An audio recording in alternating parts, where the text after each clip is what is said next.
Buenas tardes, vamos a presentar nuestro proyecto de programación 3. Los integrantes somos Melissa Rivera, Fernando César y Lando Veramendi. Nuestro planteamiento inicial fue realizar una Pokédex. Nosotros planeábamos poner un montón de imágenes de Pokémones, entrenar a nuestra red y que cuando nosotros le pongamos otra imagen, esta sea capaz de reconocer qué Pokémon es o también decirnos si es un Pokémon nuevo. Sin embargo, en el proceso nos dimos cuenta que esto era muy complejo porque eso era muy complejo. Entonces hemos cambiado de enfoque y lo que proponemos ahora es una librería base en C++ de redes neuronales y solamente se usaría en librerías estándar. Nuestras clases y funciones principales son la red como en tal, la capa, la función de costo y la función de activación.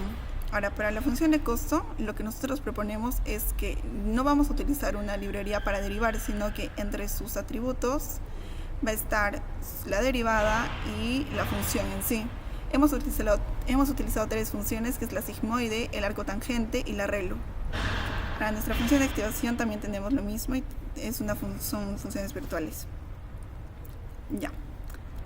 En la capa layer, en nuestra clase layer tenemos los siguientes atributos: el next layer, que es un puntero a la siguiente capa en la red; el previous layer, que es puntero a la capa anterior en la red. Esos punteros nos van a ayudar a acceder a los atributos que necesitemos para hacer nuestro backward propagation. También tenemos la función de activación, que es un puntero a la función de activación utilizada en la capa del output, que es el vector de la salida de la capa.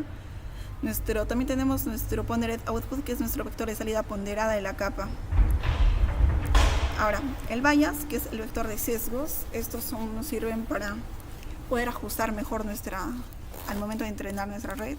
Los pesos, que es lo que va a ir cambiando en todo el proceso del entrenamiento. Y también la responsabilidad. Vamos a hallar un vector de responsabilidades de cada capa. Ahora, en el backward propagation, en los métodos tenemos el forward, que realiza el cálculo hacia adelante en la capa, aplicada a la función de activación de la salida ponderada; el backward, que realiza el cálculo hacia atrás en la capa, calculando la responsabilidad y los cambios en los pesos y sesgos. Y ahora también tenemos get y sets para acceder y modificar los atributos. Por otra parte, tenemos nuestra clase network, que se compone de la primera y la última capa. Eso es todo lo que necesita, porque en las capas intermedias vamos a ir accediendo con los punteros que tenemos en nuestras capas.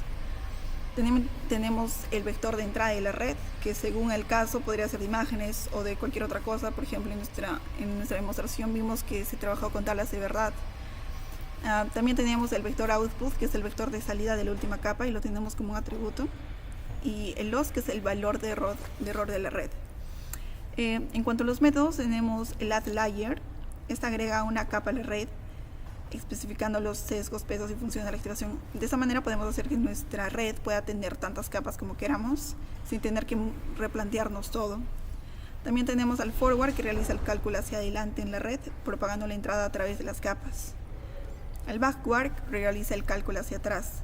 Ese nos sirve para calcular las responsabilidades y cambiar todos los sesgos y pesos para que estos sean los idóneos y nuestra red esté entrenada.